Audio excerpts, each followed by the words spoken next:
دوبارہ جلاؤ گھیراؤ نہیں ہونے دیں گے، 2014 کی سازش کو نہیں دہرانے دیں گے، وزیر اعظم شہباز شریف کا دو ٹوک پیغام۔ کابینہ اجلاس سے خطاب میں کہا وفاق پر چڑھائی کی دھمکیاں دی جا رہی ہیں، معاشی استحکام میں رکاوٹیں ڈالنے سے بڑی ملک دشمنی نہیں۔ چینی باشندوں کی ہلاکت پر افسوس اور شرمندگی ہے، معاملات کو یہاں تک نہیں چھوڑیں گے، چین کو یقین دلایا دہشت گردوں کو انجام تک پہنچائیں گے۔ گنڈاپور نے ایک بار پھر اسلام آباد پر چڑھائی کی دھمکی دے دی، کہا تیار ہو جاؤ ہم پھر آ رہے ہیں، آئی جی کو نہ ہٹایا تو دھاوا بولیں گے۔ وہ کہاں ہیں جو کہتے تھے گنڈاپور اٹک پل پار نہیں کرے گا؟ رینجرز اور پولیس کو پیچھے دھکیل کر ڈی چوک پہنچے، کے پی ہاؤس میں بانی پی ٹی آئی کی ہدایت کا انتظار کیا، کے پی ہاؤس سے نکل کر عقب میں موجود چوکی میں 4 گھنٹے چھپا رہا، وجگرام، شانگلہ، مردان اور چارسدہ سے ہوتا ہوا پشاور پہنچا۔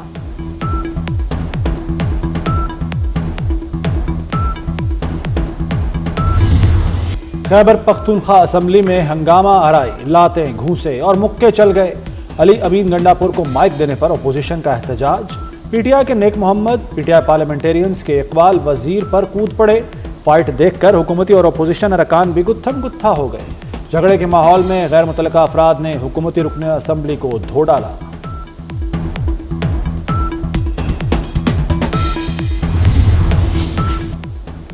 تحریک انصاف میں تقسیم پھر کھل کر سامنے آ گئی، بیرسٹر گوہر نے پی ٹی آئی ارکان پارلیمنٹ کو احتجاج سے کاٹ دیا، احتجاجی کال دینے والے اسد کیسر اور حماد اظہر اکیلے رہ گئے۔ اسد کیسر نے اضلاع کی سطح پر مظاہروں اور حماد اظہر نے 14 اکتوبر کو لاہور میں احتجاج کی کال دی تھی۔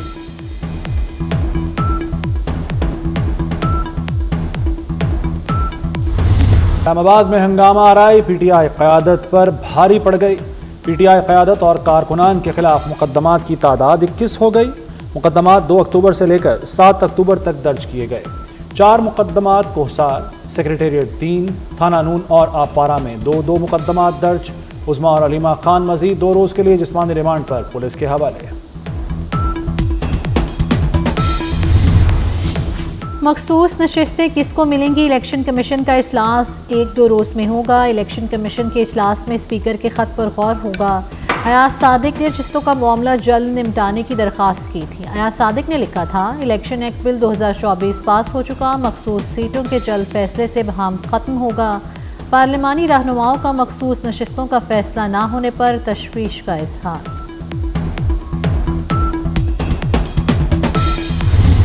کراچی میں ہلاک چینی آئی پی پی انجینئرز تھے، انجینئرز سے وزیر توانائی بات کر رہے تھے، بجلی ٹیرف کم کرنے کی بات ہو رہی تھی، وزیر خزانہ محمد اورنگزیب کا انکشاف، کہا چینی انجینئرز نے تعاون کا بھرپور یقین دلایا تھا، دہشت گردی اور ہڑتال کے اثرات معیشت برداشت نہیں کر سکتی، ایک دن احتجاج سے 190 ارب کا نقصان ہوتا ہے۔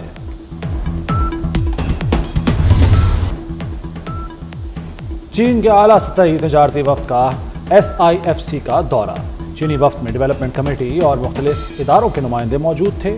SIFC حکام نے پاکستان میں سرمایہ کاری کے مواقع پر تفصیلی بریفنگ دی، چینی وفد کا صنعت، بینکنگ، دفاع، توانائی، زراعت، لائف سٹاک سمیت اہم شعبوں میں سرمایہ کاری میں دلچسپی کا اظہار۔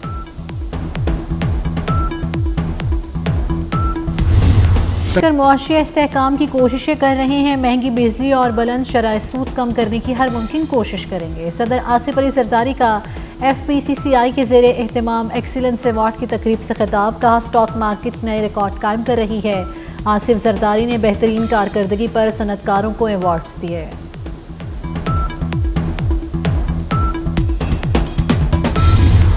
سابق وفاقی وزیر گوہر اعجاز کہتے ہیں پاکستان نے سخت ترین معاشی چیلنجز کا سامنا کیا، ملک میں استحکام واپس آ رہا ہے، معیشت بہتر ہو رہی ہے، بجلی کی قیمتیں معیشت کا سب سے بڑا مسئلہ ہیں، ہم نے پہلے بھی چیلنجز کا سامنا کیا، آئندہ بھی کریں گے۔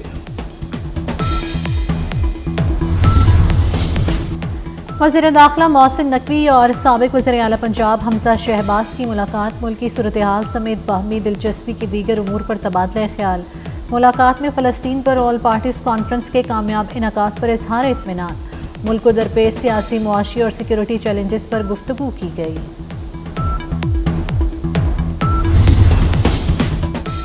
وزیر اعلیٰ لاہور میں صفائی کے انتظامات پر برہم، سڑکوں، گلیوں، بازاروں کی صفائی کے لیے 3 دن کی مہلت، کسی سڑک پر گڑھا نظر نہ آئے، پیچ ورک فوری مکمل کیا جائے۔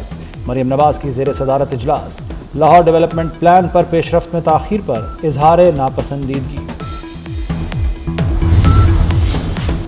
پنجاب حکومت دلہن کو 1 لاکھ روپے دے گی۔ 3000 غریب بچیوں کی شادی کا منصوبہ منظور۔ دلہن کو 1 لاکھ روپے بطور سلامی ملیں گے۔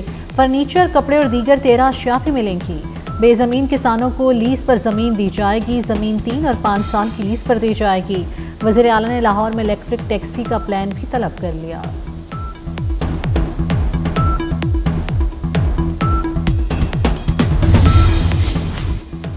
گھوٹکی میں 3 مغوی ڈرائیورز کی عدم بازیابی کے خلاف احتجاج۔ ڈرائیورز نے ساتھیوں کی بازیابی کے لیے قومی شاہراہ بلاک کر دی۔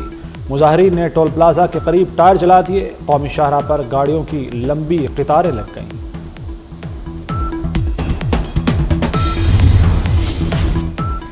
پولیو فری پاکستان کا خواب پورا نہ ہو سکا۔ ملک میں پولیو کیسز میں اضافہ ہونے لگا۔ پولیو کے مزید 4 کیسز سامنے آئے۔ جیکب آباد، کراچی اور ڈیرہ اسماعیل خان سے کیسز رپورٹ ہوئے۔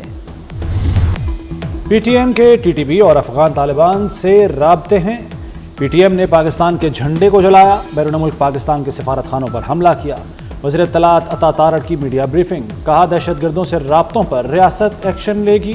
پرچم جلائیں گے تو معافی نہیں ملے گی۔ اب بھی وقت ہے قومی دھارے میں واپس آ جائیں۔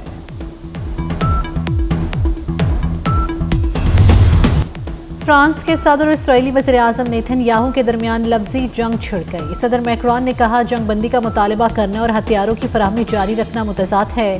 اسرائیل کو ہتھیاروں کی سپلائی بند کی جائے۔ نیتن یاہو جواب میں بولے فرانسیسی صدر کو شرم آنی چاہیے۔ اسرائیل ان کی حمایت کے بغیر بھی جنگ جیت جائے گا۔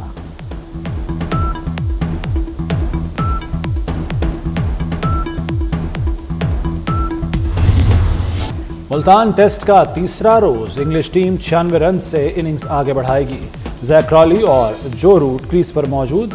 قومی ٹیم 556 رنز بنا کر آؤٹ ہو گئی۔ پاکستان کی طرف سے 3 سنچریاں۔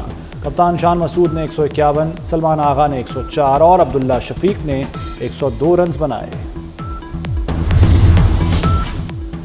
پہلے شادی بعد میں کرکٹ۔ انگلینڈ ٹیم کے فاسٹ بالر آلی اسٹون آج صبح وطن واپس لوٹ جائیں گے۔ آلی اسٹون کی ہفتے کو شادی طے ہے۔ فاسٹ بالر نے سیریز سے قبل ہی ٹیم مینجمنٹ کو آگاہ کر دیا تھا۔ آلی اسٹون کی دوسرے ٹیسٹ میں بھی شرکت مشکوک ہو گئی۔